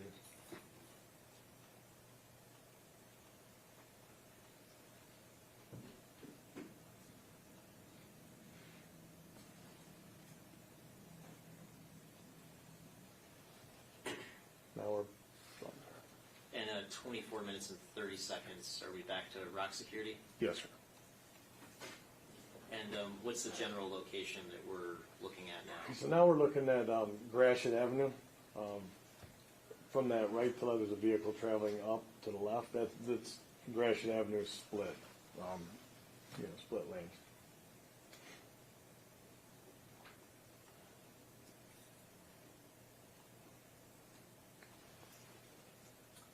How about now at 25 minutes into the video? Yep. So again, this is Rock Security. We're the road right in the center is Gratiot Avenue. From left to right, right meaning we're calling eastbound Gratiot or heading out of downtown. North.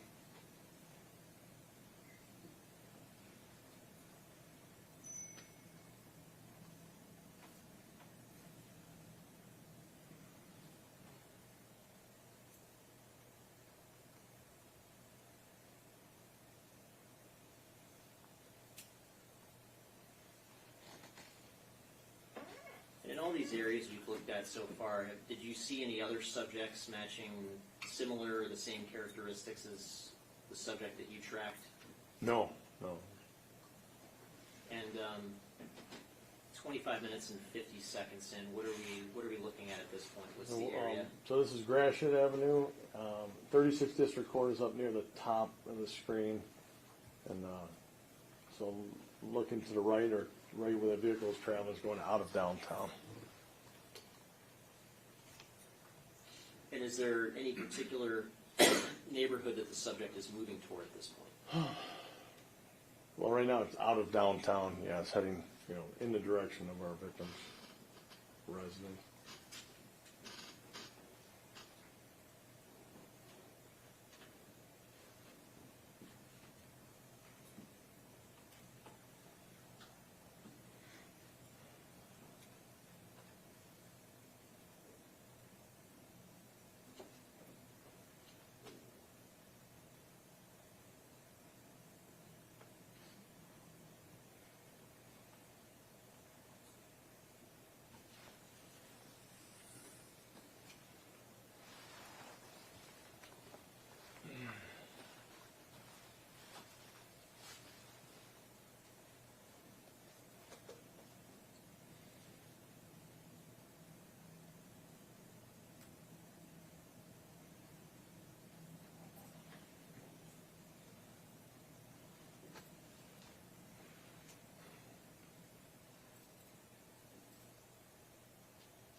And 27 minutes and 30 seconds into the video, what's the sort of general area that we're looking at this point? This is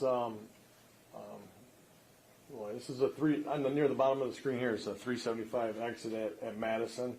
Kind of to the right is 36th District Court. Gratiot Avenue is out near where that ellipse is. And if you stop at 28 minutes and just go back to Exhibit 54, can you point out the approximate location at that point? All right, let's see. Yep. So we're up kind of near this where it says Ford Field, right up in this area. Okay. And resuming the video at 28 minutes.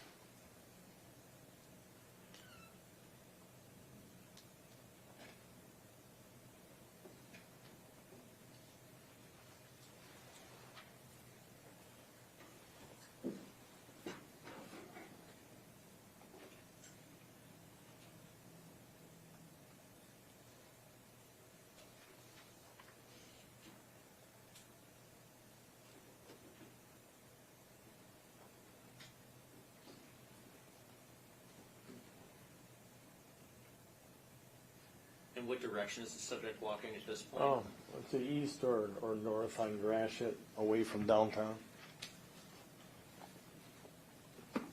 And starting at about 2850 into the video, what's the area that we're looking at here? This is Gratiot Avenue at the bottom. The jail project across the street from the court here is near the top right.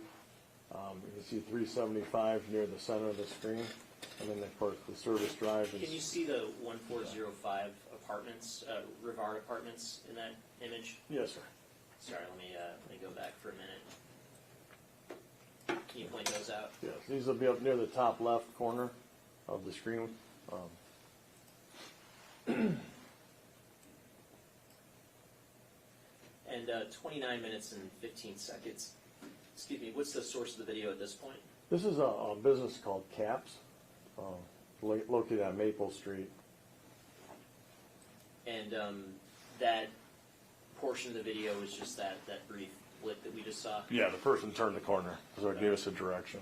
And can you point out, I guess, that general location back on Exhibit 54?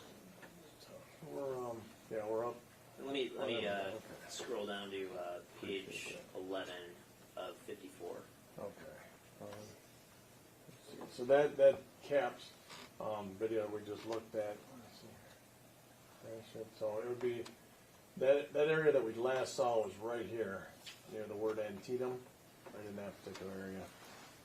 Okay, and then looking back at the video at 29 minutes and 25 seconds, what's the source of the video at this point? This is an apartment building located on Rivard, 1405 Rivard. And again, what's the time reflected there? 1:44 and 10 seconds. If we go back to Exhibit 54 on page 11, can you point out that area? Putting it right in this area where it says Rivard, kind of just right above that yellow box. Is there?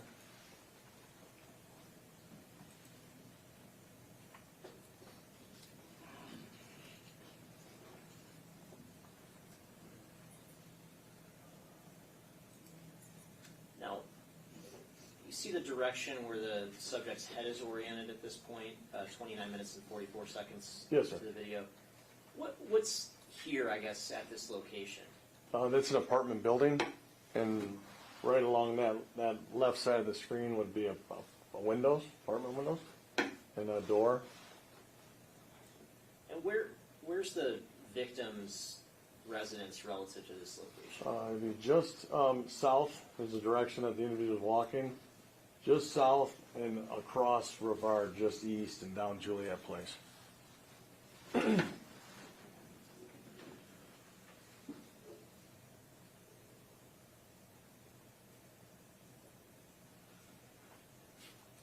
And at this point, I guess these modifications to the time, are those modifications you made to reflect real time? Yes.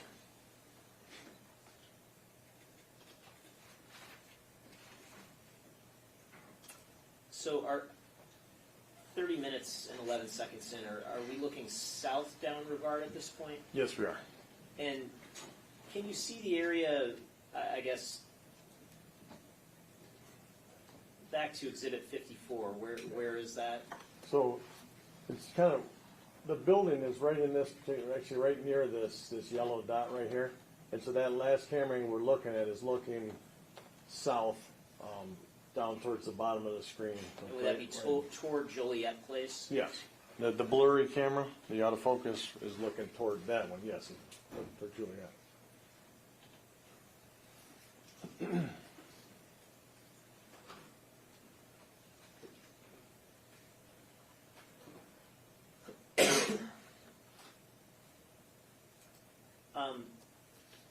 Now, stopping at 30 minutes and 28 seconds, what's the source of the video at this point?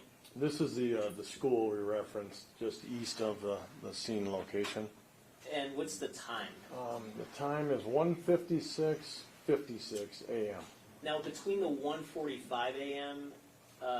Video from Rivard and this 1:56 a.m. point, do you have the subject on video between those two times? No, sir.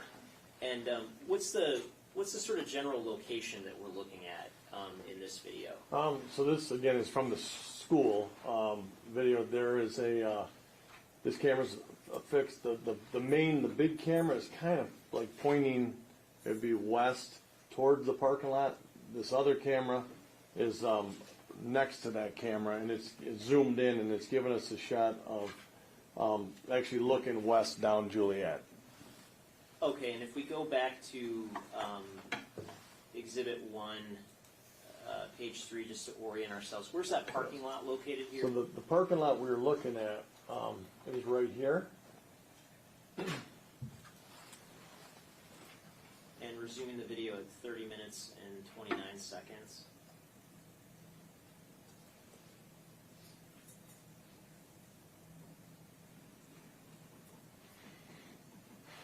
I guess what was the purpose of including this portion of the video in the compilation? Because there was an individual that I observed coming from or traveling east on Joliet and then turning south into the area of the parking lot near the scene.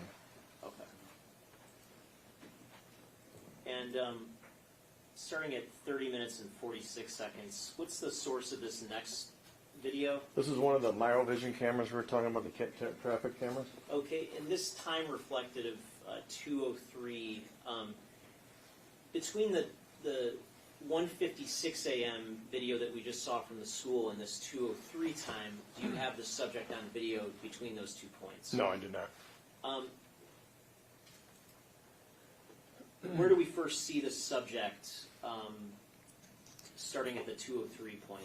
So there's an ellipse in near the center of this top screen, but that is Lafayette, West Lafayette Street, and the individual is walking east on the north side of Lafayette.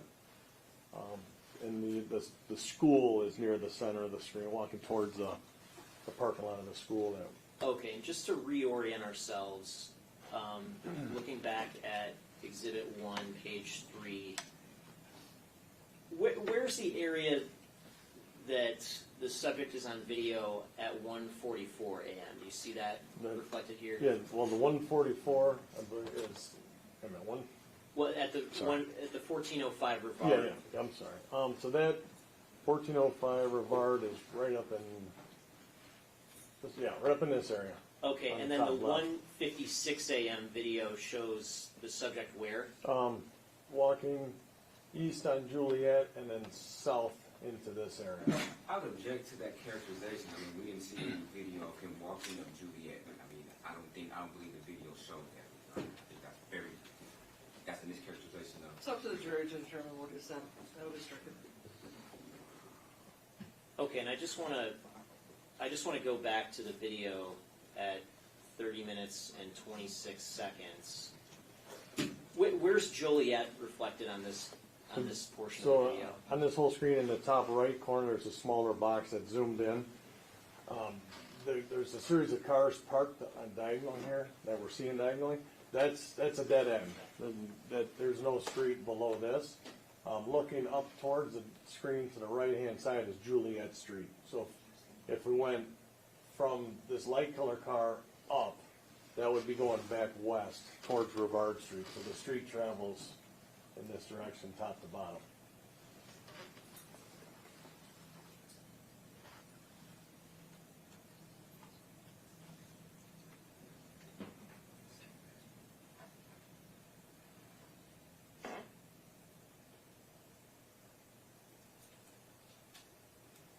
Okay, and then we asked about where the subject emerges at 2:03 a.m. Going back to the map reflected as Exhibit 1, can you point out the area where the subject emerges at 2:03 a.m.? When I first see the subject is in this particular area over here. It's on the north side of Lafayette. And resuming the video at 31 minutes and 20 seconds.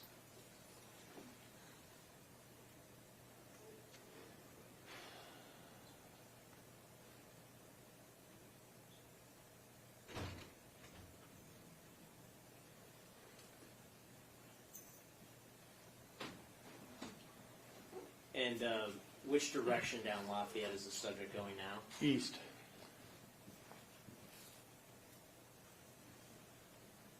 And what's the source of the video that just popped up at the bottom of the screen? I believe that is Hungry Howie's. It's in the complex near the top of the screen.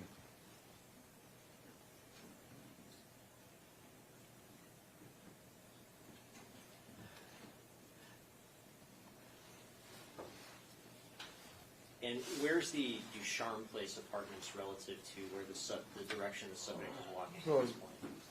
It'll be on the south side of the street, which is on the right side of the screen, past the bushes, the light colored bushes we're looking at.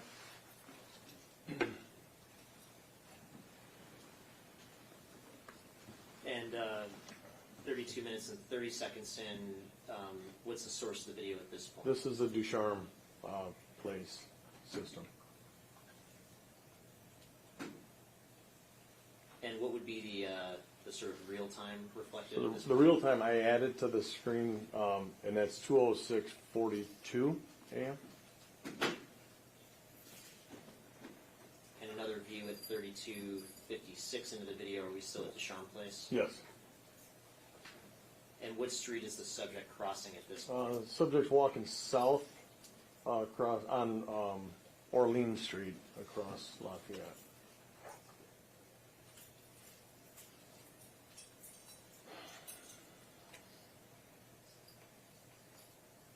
And how about now at 33 minutes and 20 seconds? Yes, this camera is also on Ducharme Place. It's just farther south, looking north. So near the top of the screen was Lafayette, where a car just drove by.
And what's the real-time reflected at this point at about 35 minutes into the video? 2:08:48. Yeah.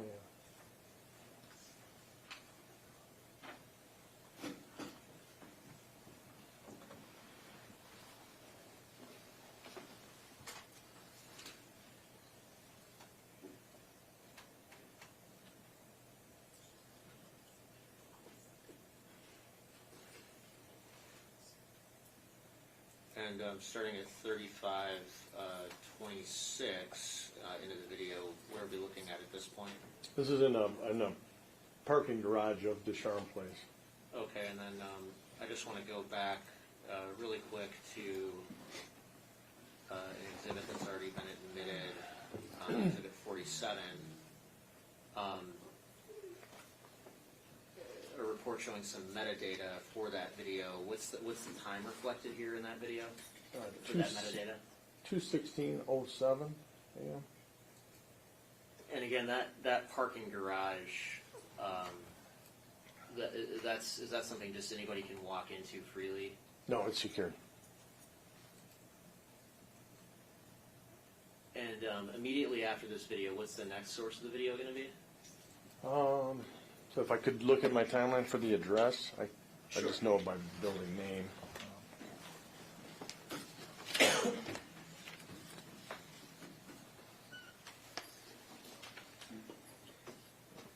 This is 2211 East Jefferson.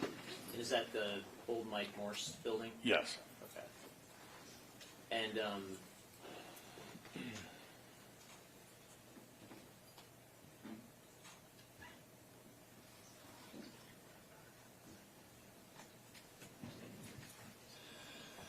what's the road that's visible in this portion of the video? This is Jefferson. That is on the left side of the screen, East Jefferson. And did you see the car that went by, the police car? Yes, between the trees there. Did you do anything to look into obtaining video from that car? Yes, it did. And what if anything, did you do? So I located the vehicle through our GPS system, looked at the actual video to see if I could see anybody walking in that area. And with the car traveling at the speed, I did not see anybody. Okay. And here at 36 minutes and 20 seconds of the video, are we still looking at Jefferson from the Mike Morse building? Yes, now we're looking south across Jefferson. And just going back to Exhibit 54, if we look at page 10, can you kind of point out the general area that we're in at this point? There, some of those things, I'm going to say we're right in this particular area over here.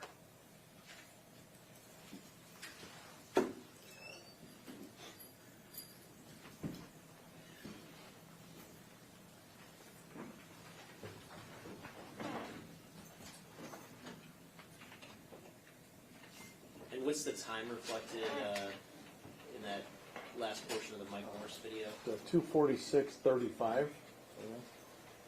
And what's the source of this very next video, starting in about 37 minutes? 2600 East Jefferson, which is a BP gas station. And is that a green light location? It is, yes, sir. And so this time that's reflected here, is that real time or system time? Yes, it's real time accurate.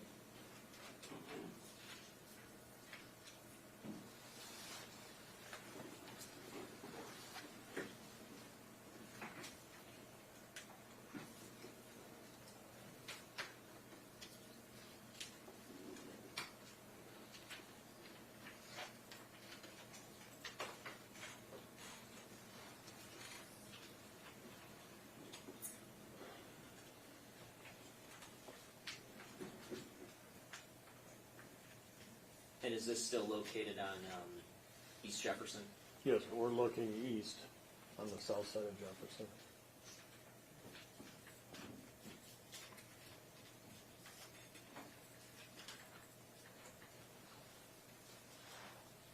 I'm just going to jump ahead for a minute.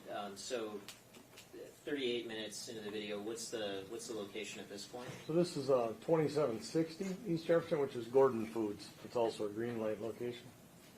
And where is that relative to the last location That we just is looked at? east of the location. Council, is this a good place to break for the evening? Yes, Your Honor, I believe so. Okay. So, Stopping at 38:42, 38:42? 38:42, sure. So we'll pick up at 38:42 in the morning.